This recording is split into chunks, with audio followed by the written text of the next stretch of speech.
Hello everyone, today we are here with the wonderful author of the Verdict of the Vedas. Let us know, sir, please tell us that what was the reason behind this wonderful title, the Verdict of Vedas.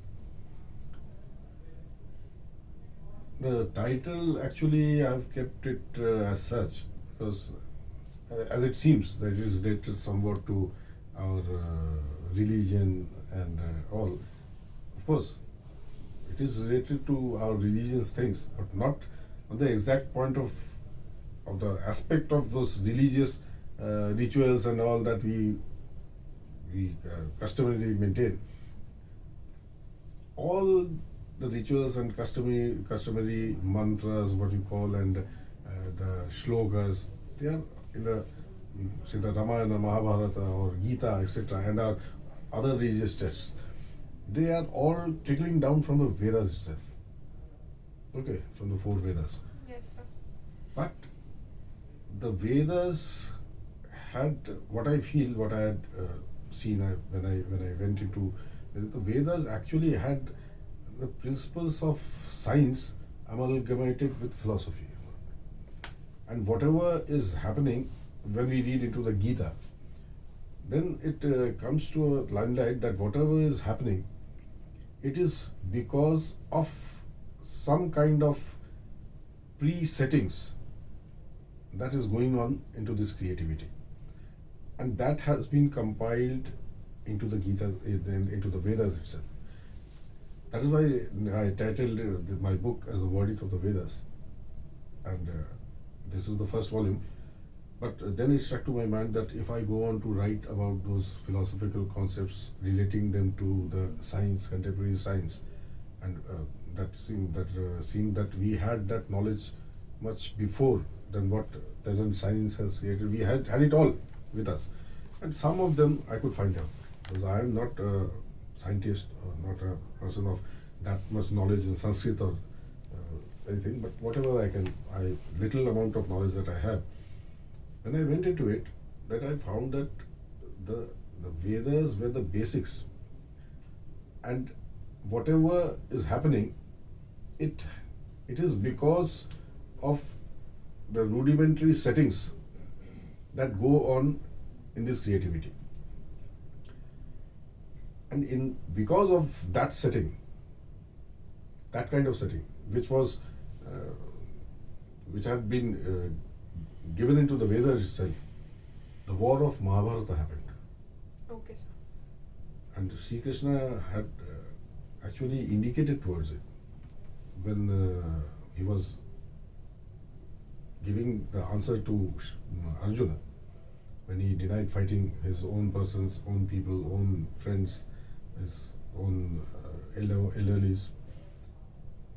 Then he had said in 2 lines, he had said that Antavanta ime deha nitya shyokta sharirina anashino prameyasya tasmad yuddhasya bharata.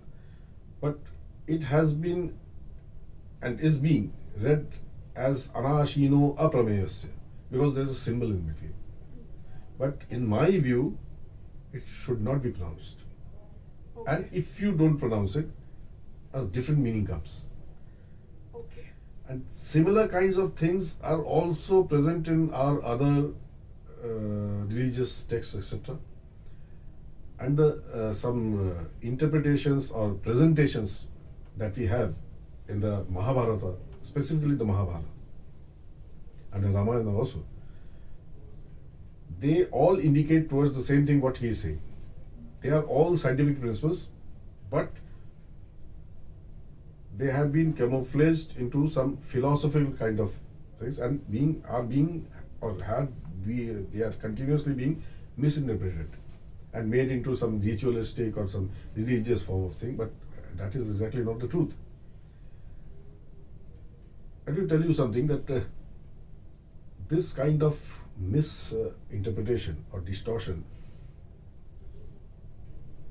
could happen, it had been projected far in the ancient times in a very simple short story.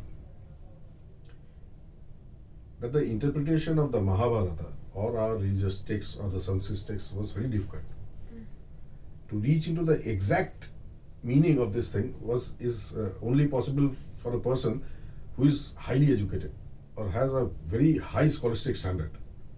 And that has been done in a very simple story. I think you people might have also heard it.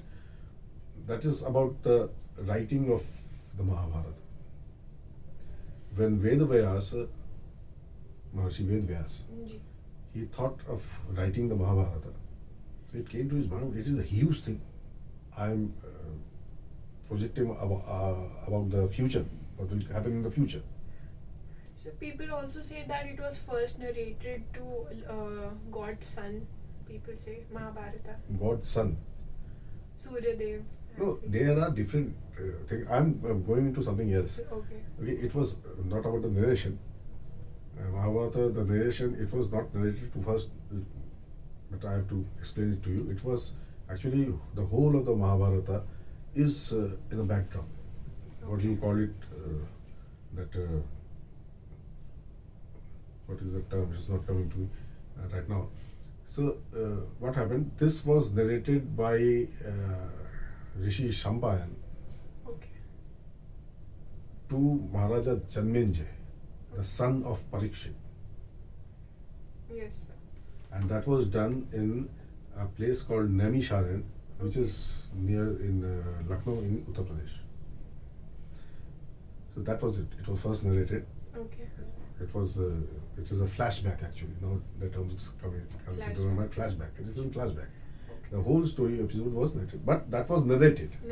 I am speaking about when it was being written by Vedas. These are the confusions with the which the young generation has. So that is why they don't we are know discussing actually. Exactly.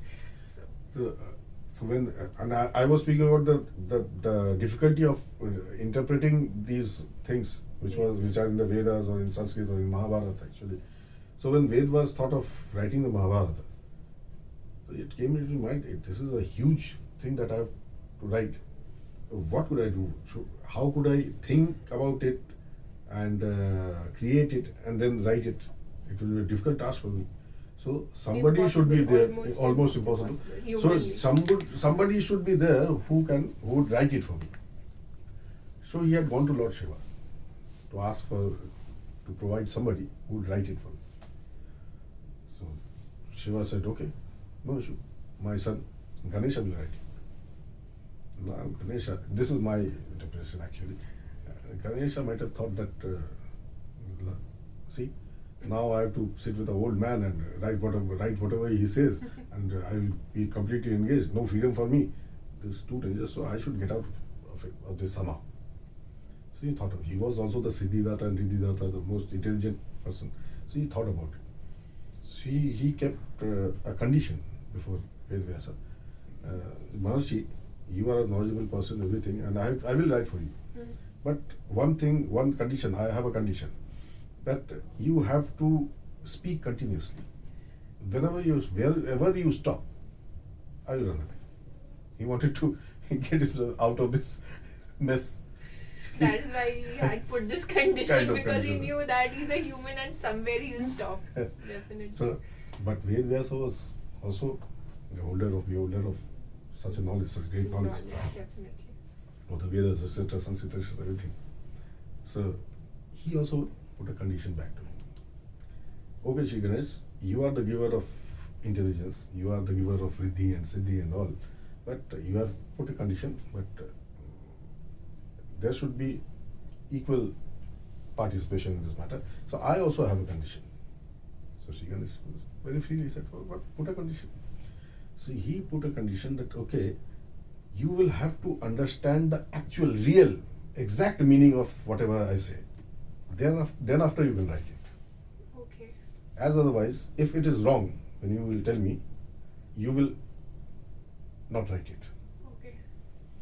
Now Vedvyasa gave him 4 or 5 couplets. Okay. And Sri Ganesh had to think it for hours or days. And by that time, Vedvyasa did his daily course and everything and all. He finished everything, sleeping, resting, everything. Then thinking over some more couplets and giving to Ganesha. When he gave him the exact interpretation, what was this little story, this short, small story, what does it say?